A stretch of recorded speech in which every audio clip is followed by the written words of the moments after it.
세상에 맛있는 게 없어. 나는 맛있는 걸 먹고 싶어. 이 세상을 살아가면서 모든 게 다 헛되고 헛되도다. 왕이 돼서 이렇게 맛있는 음식이 세상에 없다는 게 얼마나 슬픈 일인가.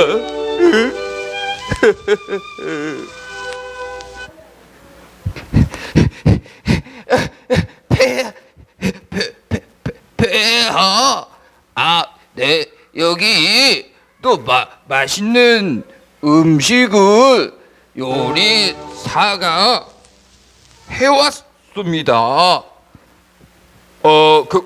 그래, 내가 기다렸다. 어서 그거를 여기다가 담도록 하여라. 네, 알겠습니다. 자, 한번 드셔보세요. 그래.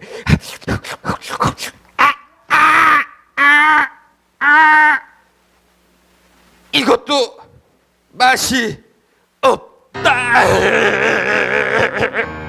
도대체 이 세상에 맛있는 음식이 어딨단 말이냐.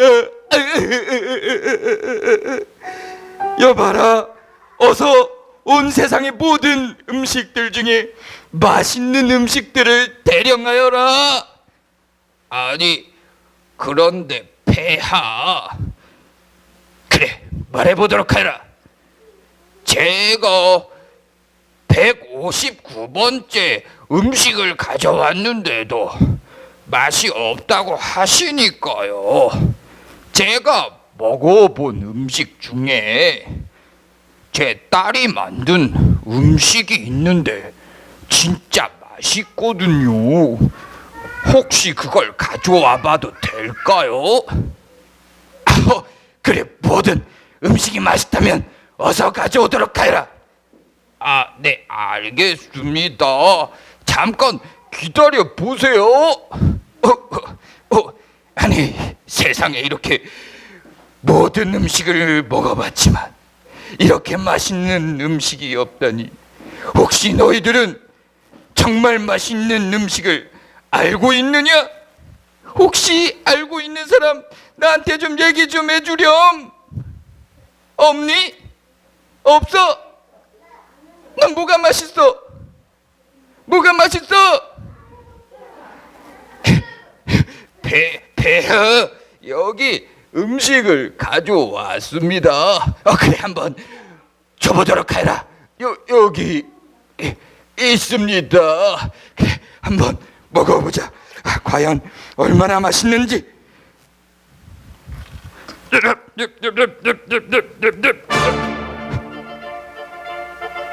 아니, 맛있다. 맛있어. 아니, 이렇게 맛있을 수가 있나. 아니, 이 음식의 이름이 무엇이라고 하느냐? 아니, 그거는 저도 잘 모르겠는데요. 제 딸을 데리고 와 볼까요? 그래, 어서 너희 딸을 데리고 와 보도록 하라. 잠깐만 기다려 주세요.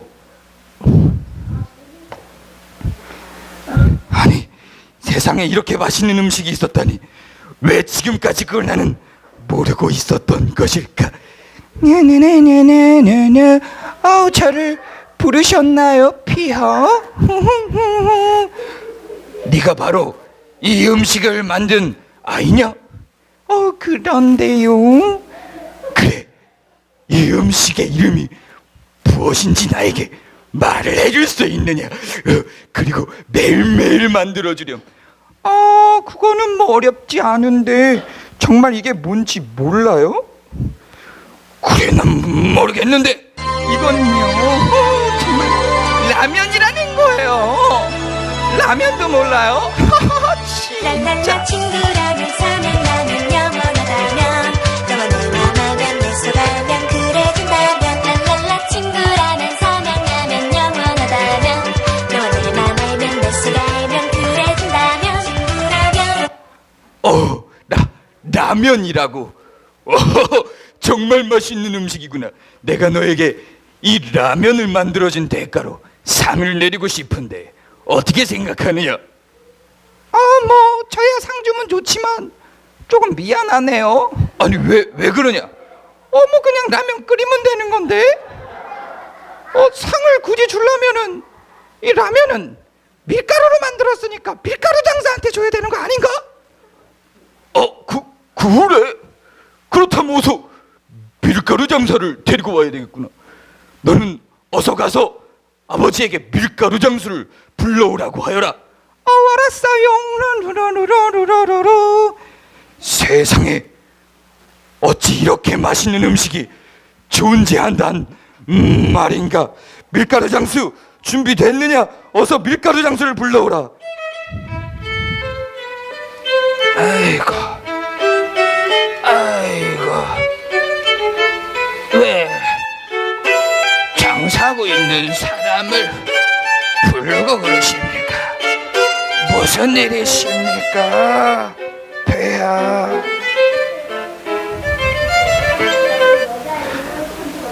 자네가 밀가루 장수인가? 그러하옵니다. 이 밀가루를 팔다 보니 이 수염까지 전부 이게 하얘졌네요. 내가 자네가 만든 그 밀가루로 만든 음식을 먹었더니 맛이 너무 좋아서 말이야. 너에게 상을 내리고자 하는데, 자, 상을 받고 싶은 생각이 있는가? 무슨 상을 줄까?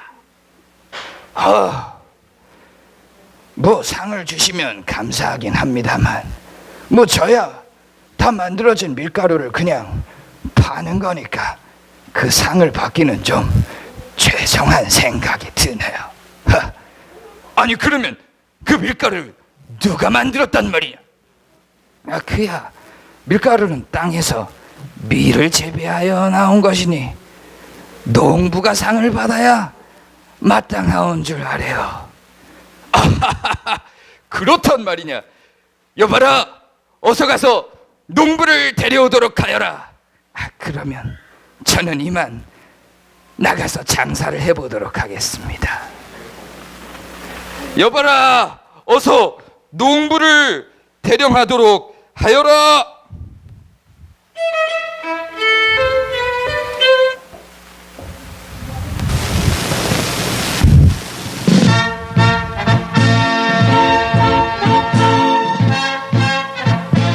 아니 폐하, 저를 부르셨습니까? 이 한 세상 열심히 잘 한번 살아보고자 하는 농부 대령입니다. 무슨 일로 찾으십니까? 자네가 밀가루를 농사지은 농부인가? 그렇습니다만 무슨 볼일로 밀가루가 필요하십니까? 내가 밀가루로 만든 라면이라는 음식을 먹었는데 말이야, 정말 맛있어서 그 밀가루를 재배한 자네에게 상을 주려고 하네. 자, 어떤 상을 내리면 좋겠는가? 글쎄요, 제 생각엔 그 상은 제가 받아야 될 게 아닌 것 같습니다. 아니, 그럼 누가 그 상을 받아야 된단 말인가? 저야 땅에 씨를 뿌리고 물을 주었을 뿐인데요, 그 밀을 만들고 땅을 만들고 해를 주고 비를 내려주신 분은 하나님이십니다. 그러면 당연히 그 감사와 상은 하나님께로 돌려야 하지 않을까 생각합니다. 오, 하나님이라는 분이 비도 주고 땅도 주고 밀씨앗도 줬단 말이냐? 그렇습니다. 그뿐만 아니라 이 세상의 모든 만물을 다 만드셨는걸요. 저희는 그래서 추수를 할 때마다 하나님께 감사를 드립니다. 자, 그러면 내가 그 하나님께 상을 내리겠다. 그 하나님을 데려와라. 전하, 하나님은 저희가 데려올 수 있는 분이 아니고 저 하늘에 계십니다. 이 세상을 모두 만드신 분입니다. 그분은 이 세상에서 가장 위대하고 가장 높으신 분입니다. 아니 뭐야, 나보다 높은 사람이 있단 말이야. 그분은 사람이 아닙니다. 저나 폐하나 모든 사람까지 전부 다 만드신 분이지요. 네. 아니, 그렇다면 내가 라면을 먹을 수 있었던 것도 다 하나님 때문이란 말이야. 네, 따지고 보면 그런 셈이 되는 것입니다.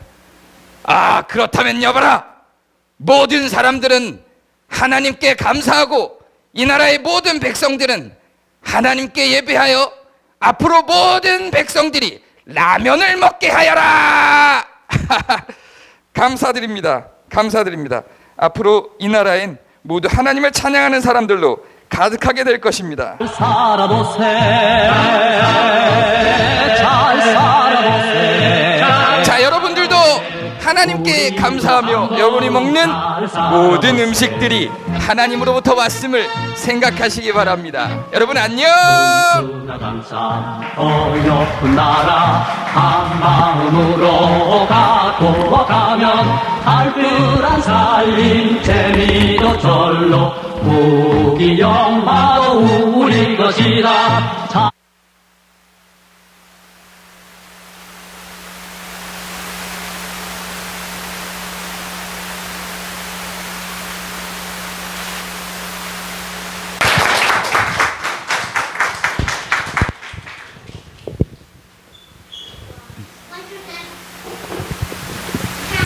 잘 보셨어요? 여러분이 먹는 맛있는 음식들 전부 엄마가 잘 만들어 주시죠? 누구한테 감사해야 돼요? 엄마한테 감사해야 돼요. 엄마가 막 땀 흘리면서 그거를 열심히 여러분들을 먹게 하려고 음식을 해주시는 거예요. 엄마가 그 요리를 안 해주시면 여러분은 절대로 맛있는 음식을 먹을 수가 없어요. 그래서 어떻게 먹을 수가 있어요? 네, 그래요. 바로 음식점을 가서 먹을 수가 있죠. 자, 그런데 여러분이 음식점을 가서 먹을 수 있는 이유는 또 뭘까요? 여러분, 아빠가 음식을 살 수 있는 돈을 열심히 벌어왔기 때문에 그래요. 그럼 여러분들이 맛있게 음식을 먹을 수 있으려면 엄마가 요리도 해주셔야 되고 아빠가 돈도 버셔야 돼요. 혹은 아빠가 요리를 해주셔야 되고 엄마가 돈을 벌기도 하세요. 자, 그런데 엄마가 열심히 땀 흘려서 요리를 해주시니까 엄마한테 감사드려야 되는데 그 재료는 전부 어디서 와요? 누가 그 재료를 만들죠? 네, 그래요. 그 재료를 만들어내는 건 농부이거나 혹은 공장이거나 그렇죠. 자, 그런데 그 재료를 처음에 주신 분은 누구냐면 우리가 본 인형극처럼 하나님이세요. 하나님이 바람도 만드셨고 구름도 만드셨고 바람을 이렇게 훅 만들었어요. 그리고 땅도 만드셨고 태양도 만드셨어요. 그래서 쌀도 자랄 수 있고 벼도 자랄 수 있고 보리도 자랄 수 있고 그래서 여러분들이 맛있게 먹는 빵도 만들 수 있고 과자도 만들 수 있어요. 그리고 하나님이 소도 만드시고 돼지도 만드셨어요. 그래서 여러분들이 맛있는 고기도 먹을 수 있어요.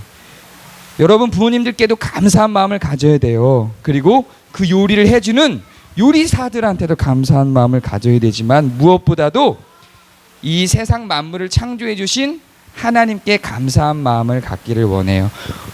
이번 주간이 무슨 주간이었는지 알아요? 지난 3일 전이 무슨 날이었을까요? 추석이었어요. 한가위라고도 했죠? 추석은 뭐 하는 날이에요? 한가위가 무슨 뜻인지 아는 어린이 한번 손 들어보세요. 아는 어린이. 한가위라는 말을 들어본 적 있는 어린이. 추석이라는 말을 들어본 적 있는 어린이. 세상에. 지난주에 여러분 학교 안 갔죠? 학교를 왜 안 갔는지 아는 어린이. 학교를 원래 유치원도 안 갔죠? 유치원을 왜 안 갔는지 아는 어린이. 네, 추석이었기 때문에 그래요. 그러면 추석은 뭘까요? 한가위라고도 하는데 한가위는 뭘까요? 쉬는 날이에요. 왜 쉬는 날일까요? 유치원이 쉬니까 추석은 쉬어요. 맞아요. 유치원은 왜 쉴까요? 한가위는 한가운데란 뜻이에요. 한가운데란 가을 한가운데라는 뜻이에요. 이제 한가위가 되면 가족들이 다 모여서 그동안 농사 지은 것들을 기뻐하고 곧 추수할 거를 기대하면서 축하하는 그런 날인 거예요. 자, 그래서 이렇게 한가위 시절이 되면 우리는 가족들끼리 모여서 그동안의 수확물들에 대해서 기뻐하고 축하하고 또한 가족들끼리 그걸 나눠 먹기도 하지만 그것이 기본적으로 근본적으로 있게 하신 하나님께 감사드리기도 하는 거예요. 이제 한가위가 되면 여러분은 뭘 생각하냐면 아싸 학교 안 간다, 유치원 안 간다, 맛있는 거 먹는다, 그렇게만 생각하지 말고 엄마 아빠한테 감사하고 이거를 만들어준 농부들에게 감사하고 또한 하나님께 감사하는 마음을 갖게 되길 바라요. 목사님이 기도하고 이제 여러분들은 2층으로 올라갈 거예요. 우리 기도하고 곧 올라갈 거니까 축복합니다. 찬양 준비해 주세요. 오늘 어른들을 위한 설교는 좀 간단하게 내용 전달을 하도록 하겠습니다. 추수감사절이라고 하는 것에 대한 유래에 대해서 미국의 청교도들이 가서 미국에 있는 원주민들과 함께 농작물을 재배하고 만들어낸 첫 농작물을 감사하는 예배를 드린 것에서 시작을 한다, 이렇게 생각들을 합니다. 그러나 그것이 꼭 맞는 역사는 아닙니다. 왜냐하면 구약 성경에 분명히 추수감사에 대한 내용들이 등장을 하기 때문에 그렇습니다. 그래서 오늘 우리가 읽은 말씀 말고 제가 하나를 더 읽어드리면요, 오늘 저희가 읽은 말씀 그 뒷장, 저희가 오늘 읽은 게 레위기 22장인데요 그 23장을 넘어가면 제가 읽어드릴 이 내용이 길게 나오고요, 그거를 짧게 요약한 내용이 신명기 16장 13절부터 15절까지인데요 제가 읽어드리도록 하겠습니다. 너희 타작마당과 포도주 틀에 소출을 거두어 들인 후에 1회 동안 7일 동안 초막절을 지킬 것이요, 절기를 지킬 때에는 너와 내 자녀와 노비와 내 성중에 거주하는 레위인과 객과 고아와 과부가 함께 즐거워하되 내 하나님 여호와께서 택하신 곳에서 너는 1회 동안 7일 동안 내 하나님 여호와 앞에서 절기를 지키고 내 하나님 여호와께서 내 모든 소출과 내 손으로 행한 모든 일에 복 주실 것이니 너는 온전히 즐거워할지니라. 아멘. 성경에 보면 초막절이라는 게 있습니다. 수장절이라고도 하고 옛날 성경에는 장막절이라고 표현을 했었습니다. 뭐 하는 날이냐면 1년 동안 수확을 합니다. 농사를 짓고 나서 그 농사 지은 것들에 대한 감사를 하나님께 드리는 절기입니다. 추수감사절하고 같은 내용이죠. 우린 추수감사절에 대한 유래를 그동안 미국의 역사 속에서 찾아와서 그렇게 설명이 되어졌지만 굳이 사실 미국의 역사 속으로 가지 않아도 성경에 분명히 이 추수감사에 대한 절기가 기록되어져 있습니다. 이때는 단지 예배 한 번 혹은 모임 한 번으로 마치지 않고요, 1년 동안 농사를 지은 것에 대한 감사 절기이기 때문에 이 이스라엘 백성들에게 있어서는 그 감사 절기가 그 어떤 때보다도 가장 기다려지는 축복의 시기였습니다. 그래서 7일 동안 이 절기를 지냅니다. 7일 동안 절기를 지내면서 모인 첫날에만 성회로 모여서 일종의 예배를 드리고 나머지 시간 6일 동안은 그냥 먹고 마시고 놉니다. 그것이 추수감사절기인 이스라엘의 추수감사절기인 초막절을 지내는 방법이었습니다. 그렇게 6일 동안 먹고 마시고 놀기 때문에 1년 동안 백성들은 그날을 기다릴 수밖에 없겠죠. 그때 장막을 치고 놀기 때문에 이 절기를 장막절 혹은 초막절이라고 불렀던 것입니다. 그런데 이 초막절을 잘 살펴보면 좀 독특한 내용이 있습니다. 자기 가족이나 자기하고 친한 사람들하고만 노는 게 아니라 과부를 초대합니다. 고아를 초대합니다. 그러니까 함께 즐길 수 있는 조건에 없는 사람들을 초대합니다. 그리고 그들과 함께 먹고 마시고 놉니다. 그 돈은 다 어디서 나올까요? 자기의 소유에서 나옵니다. 누가 지원해 주는 것이 아니고 자기의 수확물에서 나옵니다. 그리고 더 독특한 게 하나 있는데 객, 나그네, 즉 외부인, 외국인들도 마찬가지로 초대되어져서 함께 즐기고 놀 수 있는 절기였습니다. 우리는 이스라엘에 대한 너무 큰 오해가 있습니다. 이스라엘이 선민 사상이라고 하는 걸 갖고 있어서 외부인들이 이스라엘로 진입하는 것을 이스라엘 백성들은 싫어하고 막고 거부하는 것을 우리는 이스라엘을 생각합니다. 네, 맞습니다. 이스라엘이 외부인들이 그들 속으로 들어오는 것을 거부하고 막으며 오직 자기들만 구원에 이를 수 있는 것처럼 이야기를 하곤 합니다. 그러나 그것은 하나님의 뜻이 전혀 아닙니다. 하나님의 율법에는 분명 객들을 초대하고, 즉 이방인들을, 이 영어를 보면 엘리언으로 나옵니다. 외부인들을 초대하고 이스라엘 백성이 아닌 사람들을 초대하여 그들과 함께 먹고 마시며 노는 절기를 허용하고 있을 뿐만 아니라 권장하고 있습니다. 그 당시 시대 배경, 시대 상황으로 좀 돌아가 보면 그 당시 시대 상황이 이렇습니다. BC, 모세가 출애굽할 당시가 BC 15세기에서 12세기로 봅니다. 기독교인 학자들은 15세기로 보고요. 기독교가 아닌 그냥 고고학적 자료만 갖고 연구해내는 사람들은 12세기경으로 봅니다. 어찌되었든 12세기에서 15세기입니다. 그 당시에 다른 나라 사람들과 교류하는 통로가 있었을까요? 없었을까요? 있었습니다. 오히려 아시아 지역에선 그것이 쉽지 않은 일이었지만 중근동 지역에선 그것이 아주 자연스럽고 편만하게 일어났던 일들이었습니다. 그래서 나라에서 나라로 이동하는 것이 자연스러운 일이었고 객, 나그네, 외국인, 외부인들은 빈번하게 발생했습니다. 특히나 이스라엘이라고 하는 곳이 차지하고 있는 위치라는 것은 실크로드로 뻗어나가기 위해서 아주 중요한 역할을 했던 지역들입니다. 그래서 많은 외국인들이 그곳을 지나다닐 수밖에 없는 곳이었습니다. 그래서 많은 외국인들, 외부인들이 유입되어져 들어올 수밖에 없는 위치였습니다. 그래서 이 객들이 있으면, 외부인들, 외국인들이 있으면 그들을 초대하여 함께 먹고 마시며 놀 수 있는 그런 행사였습니다. 초막절이 갖고 있는 의미는 만물의 주인이신 하나님이 이 세상에 있는 모든 만물을 주관하셔서 우리가 이 수확물을 얻었다는 것에 대한 감사를 드리는 절기였습니다. 그것은 단지 초막절에서만 끝날 것이 아니라 다른 모든 절기들에 다 활용이 됩니다. 이 초막절과 같은 절기를 일반 은총적 절기로 분류를 합니다. 무슨 얘기냐면 하나님이 자연 만물을 만드시고 태양을 주시고 땅을 주셔서 곡식들을 자라게 하시는 것은 하나님을 믿는 사람들에게만 적용되는 것입니까? 아니면 이 세상 모든 사람들에게 다 적용되는 것입니까? 이 세상 모든 사람들에게 다 적용되는 것입니다.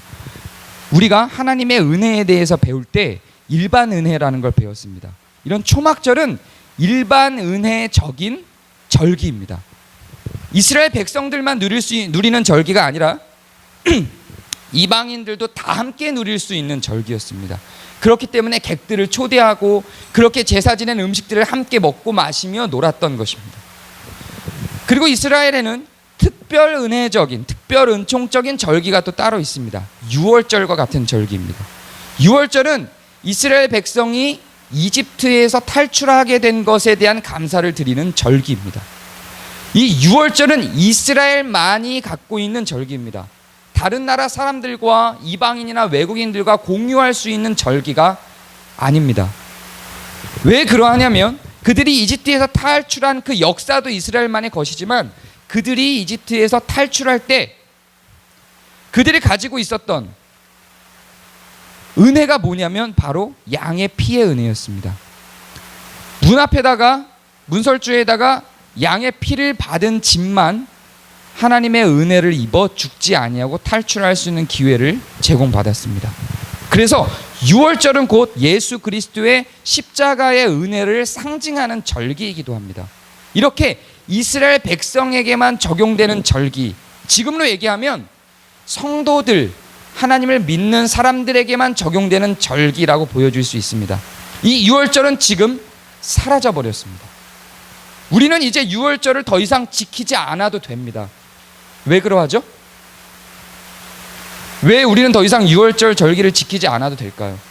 유월절을 기념할 때는 양의 피 때문에 자기들이 탈출할 수 있었기 때문에 양의 피를 내서 죄를 사함받는 속죄제와 속건제를 하나님께 드립니다. 근데 그것을 우리는 더 이상 하지 않죠. 무엇 때문에 우리는 속죄제사를 더 이상 드리지 않죠? 그렇죠. 예수님이 이미 단번에 제사로 속죄제를 끝내버렸습니다. 우리는 더 이상 죄사함을 향해서 제사를 드릴 필요가 없습니다. 그걸 근거로 우리가 현실에서 실제로 지금 짓고 있는 죄를 회개할 필요는 있으나 이제는 다시금 그 죄사함을 받기 위한 제사를 따로 드릴 의미는 없어졌습니다. 왜냐하면 예수님이 십자가에서 그 유월절의 속죄제를 이미 끝내버리셨기 때문에 그렇습니다. 이것은 특별한 춤입니다. 내가 죄인이며 내가 하나님께 구원받을 필요가 있다고 느껴서 그리스도의 구원의 도우심을 필요로 하는 사람들만이 참가하는 제사입니다. 이 유월절 제사의 제물은 객들, 이방인들은 먹지 못합니다. 그것을 믿지 않고 유월절의 의미를 알지 못하는 자들은 함께 여기서 누리며 함께 이 제물을 먹을 수가 없습니다. 그러나 일반 은총적인 의미에 있어서의 행사인 초막절과 같은 것에는 하나님을 믿는 자이든 그렇지 않는 자이든 연약하고 음식을 필요로 하는 모든 사람들, 과부와 고아와 모든 객들과 이방인들과 나그네들을 다 모아서 함께 우리가 수확한 재물을 우리 것이 아니라 하나님의 것이라는 의미에서 그 하나님이 이 모든 수확물들을 우리에게만이 아니라 온 세계의 일반적인 은혜 안에서 다 주어졌다는 의미에서 그들과 함께 먹고 마십니다. 이것이 추수감사의 의미입니다. 이것이 초막절의 의미입니다. 현대 교회는 유월절적 의미의 교회의 활동과 초막절적 의미의 교회의 활동이 둘 다 공존해야 합니다. 이것이 건강한 교회입니다. 건강한 교회는 그리스도의 죽으심으로 말미암아 우리가 죄사함을 받았다는 것을 보여줄 수 있는 유월절적 움직임들이 분명히 있어야 합니다. 우리의 죄사함에 대해서 고백을 하고 감사를 드리며 우리의 죄를 자백하여 우리의 죄인됨을 확인하고 거기에서 구속받아서 구원받아서 영원토록 우리가 천국에서 누리며 하나님과 함께 동행할 것에 대한 감사와 기념을 하는 일들이 교회 안에서 분명히 있어야 합니다. 그러나 다른 한편에서는 초막절과 같이 우리가 세상 속에 속해 있으며 하나님께서 일반 은혜 영역 안에서 세상과 다름없이 우리에게 주신 은혜가 있음을 확인하고 우리가 세상 사람들과 동일하게 그 은혜의 영역 안에 있음을 우리도 알 뿐만 아니라 그들에게도 보여줄 수 있는 그러한 모습과 행동과 활동들이 교회 안에도 필요합니다.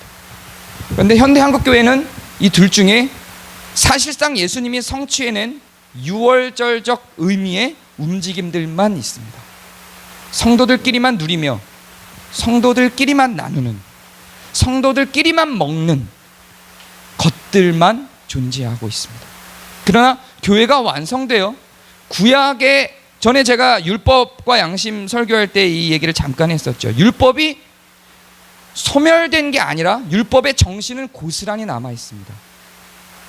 유월절 자체는 우리가 지킬 의미가 없어졌으나 유월절의 정신은 그대로 남아 있습니다. 초막절이라는 행사 자체는 우리가 굳이 지켜야만 하는 것은 아니나 그 정신은 여전히 남아 있습니다. 그래서 우리 현대 교회가 상실하고 있는 추수감사의 의미, 초막절의 의미를 우리가 현대 교회에서도 고스란히 다시금 만들어 내야만 합니다. 그래야만 건강한 교회로 건강한 하나님의 백성으로 설 수 있습니다. 또 여기서 우리가 곰곰이 생각해 봐야 될 것은 오늘의 말씀에서 이야기하고 있는 이 부분입니다. 여호와께 감사 제물을 드리려거든 너희가 기쁘게 받으심이 되도록 드릴지며, 그러니까 제물의 의미가 있다는 게 아니에요. 우리가 기쁘게 하나님께 드려질 수 있어야 하는 것이지 제물 자체의 의미가 있다는 게 아닙니다. 그 이전에는 제물에 대해서 이야기할 때 소, 양, 염소 쭉 나오다 나중에는 그 밀가루, 밀가루를 드려도 되는 것까지 나와요. 그러니까 죄사함이라고 하는 것이 꼭 피를 보지 않아도 되는 것으로 간다는 이야기입니다. 이게 무슨 이야기냐면 행위 자체에 하나님께서 구원의 의미를 주고 계시지 않다는 이야기입니다. 밀가루까지 나와요. 그래서 그 내용들을 쭉 요약하면서 감사 제물을 드리려거든 너희가 기쁘게 받으심이 되도록 드릴 것이며, 제물이 어떠함에 있다는 게 아니에요. 제물이 중요한 게 아니라는 이야기입니다. 이것을 1억을 드리느냐 2억을 드리느냐 100만 원을 드리느냐 1원을 드리느냐의 문제가 아니라 너희가 그 제물을 드리는 너희가 기쁘게 받으심이 되도록 드릴 것이며에 대한 이야기입니다. 그런데 더 놀라운 것은 그 다음 절에 그 제물은 그날에 먹고, 누가? 너희가. 분명히 하나님께 드린 제물인데 그 제물을 누가 먹어요? 너희가. 이것이 헌금이 사용되는 용도입니다. 11조 자체는 지금 시대에 있어서 사라져버린 개념일 수 있으나 그 정신은 여전히 유효합니다. 그래서 11조에 대해서 하나님께서 명령하실 때 어떻게 그 11조를 쓸 것인지에 대해서 기록하고 있는지를 곰곰이 살펴보시기 바랍니다. 아까 제가 읽어낸 초막절에 쓰인 내용과 동일합니다. 어떻게 그 11조를 쓸 것인가에 대해서 이야기할 때 이 초막절에 대해서 쓴 것과 동일하게 너와 네 자녀와 노비와 네 성중에 거하는 레위인과 객과 고아와 가부와 함께 즐거이 먹고 마시라고 합니다. 이것이 11조가 사용되는 용도입니다. 하나님께 드리는 무엇인가? 구약시대는 그것이 제물이 되었을 것이고 지금 그것이 헌금이 될 것인데요. 하나님께 드리는 그 무엇인가가, 여기서 제물이라고 했기 때문에 이거 나중에 이제 내후년에 율법에 대해서 나갈 건데요. 이 제물도 속죄제, 속건제의 제물과 감사제와 서원제의 제물이 달라요. 여기서 감사제와 서원제의 제물은 지금의 헌금에 해당되는 것이고 속죄제, 속건제의 제물은 예수님이 되는 겁니다. 그래서 지금 제가 말하고 있는 제물은 헌금에 해당되는 제물을 얘기하는 거예요. 어찌되었든지 간에 하나님께 드려진 이 헌금이 우리의 생각 속에서는 하나님의 것이라는 의도에서 하나님만을 위해서 쓰여지는 것이라고 생각합니다. 그런데 성경은 그렇게 이야기하지 않습니다. 하나님께 드려진 것이고 하나님의 소유인 것으로 기록을 하지만 그 사용은 누가 하냐면 공동체가 합니다. 이것이 맞는 겁니다. 재정의 활용은, 헌금으로 이루어진 재정의 활용은 그 권한이 공동체에 있습니다. 객과 고아와 과부와 레위족과 너희 가족과 자녀가 모여 함께 쓰는 것입니다. 우리가 감사의 마음을 갖고 하나님께 드렸기 때문에 하나님께서 그것을 어떻게 쓰는 것인지 이제는 그거는 교회가 결정할 몫이지 나의 몫이 아니다 라고 하는 인식이 헌금에 대한 현대 교회에 굉장히 만연하게 자리 잡고 있습니다. 제가 드리는 말이 무슨 말인지 이해가 되시나요? 이런 발상이죠. 교회가 헌금을 잘못 사용하고 있는 것을 성도가 알고 있어요. 헌금을 잘못 사용하고 있는 걸 성도가 알고 있는데 근데 어떻게 반응하죠?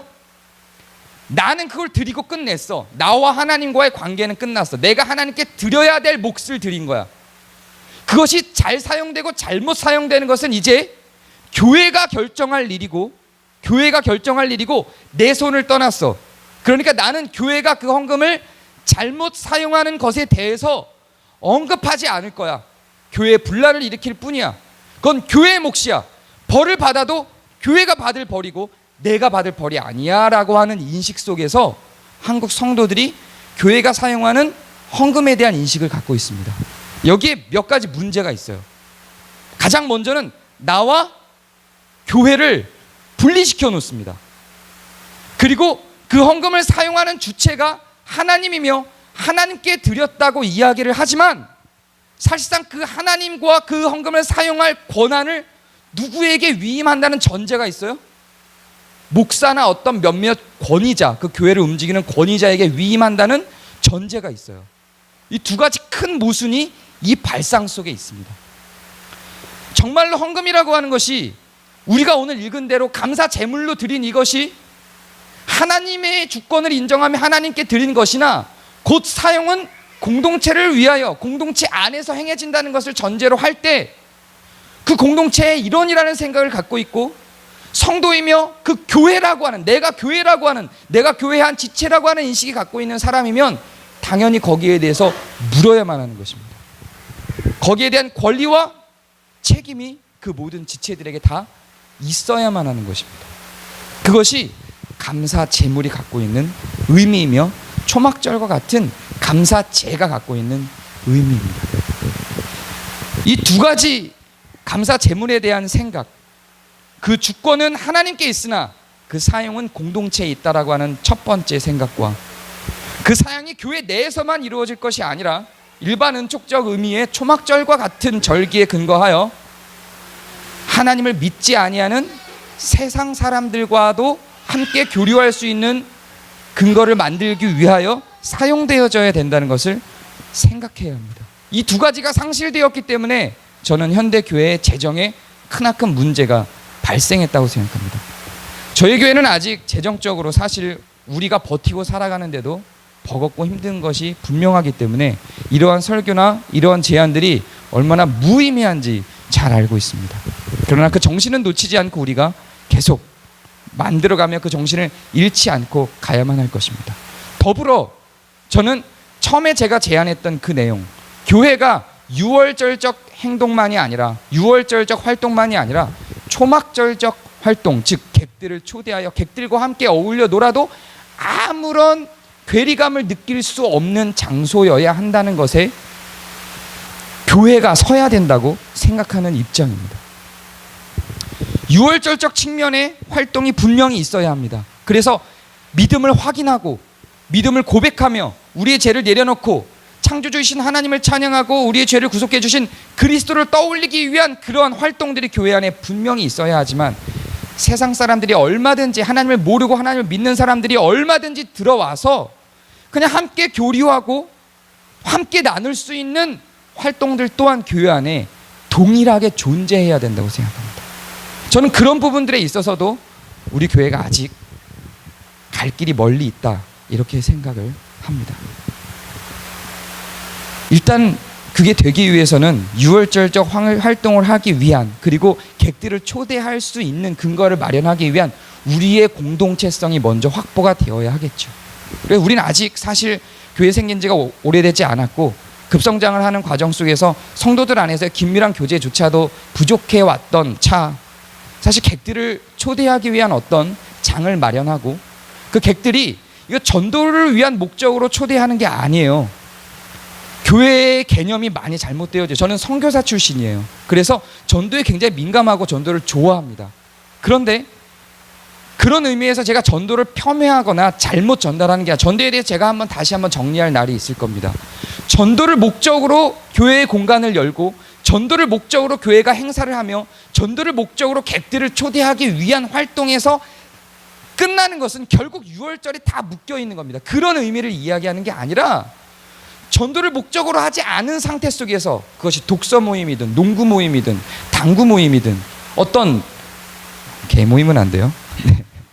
어떤 형태의 모임이든 마더와이즈든 어떤 형태의 모임이든 세상 사람들이 도움받을 수 있는 공간으로서 교회가 혹은 성도들이 그 역할을 감당해서, 그것이 교회 공동체로서만이 아니라 마을 공동체로서의 역할까지 같이 감당할 수 있을 때 진짜 율법 속에 내려져 있는 공동체적 의미가 지금 현대 교회들을 통하여 드러날 수 있다라는 이야기입니다. 갈 길이 멀죠. 저는 추수감사절 때마다 이 부분들이 되새겨졌으면 좋겠습니다. 추수감사절 때 하나님께 감사를 드릴 때 우리는 우리를 구속해 주시고 우리를 구원해 주신 하나님께만 감사드릴 것이 아니라 세상을 창조하시고 세상을 만드신 하나님께 감사를 드립니다. 여기에는 우리끼리의 축제가 되어서는 안 될 것입니다. 추수감사의 축제는 단지 우리끼리만의 축제가 아니라 하나님을 아는 사람이든 모르는 사람이든, 그것을 인정하는 사람이든 그렇지 아니하든, 객이든 나그네든 이방인이든 외국인이든 그 혜택을 받고 있는 태양 아래 있는 자와 바람을 느끼는 자와 비를 맞는 모든 자들이 함께 할 수 있는 축제의 장이 되어야만 합니다. 내년부터는 좀 그런 장이 될 수 있는 몇몇 기획들을 해봤으면 좋겠습니다. 재정이 부족한, 돈이 안 들어가는 형태 속에서 저는 충분히 가능하다고 생각합니다. 그래서 그런 기획들이 좀 많이 나와서 우리 교회가 성도를 품고 하나님께 감사할 뿐만 아니라 세상도 품을 수 있는 그런 교회가 되기를 소망해 봅니다. 제가 기도하겠습니다.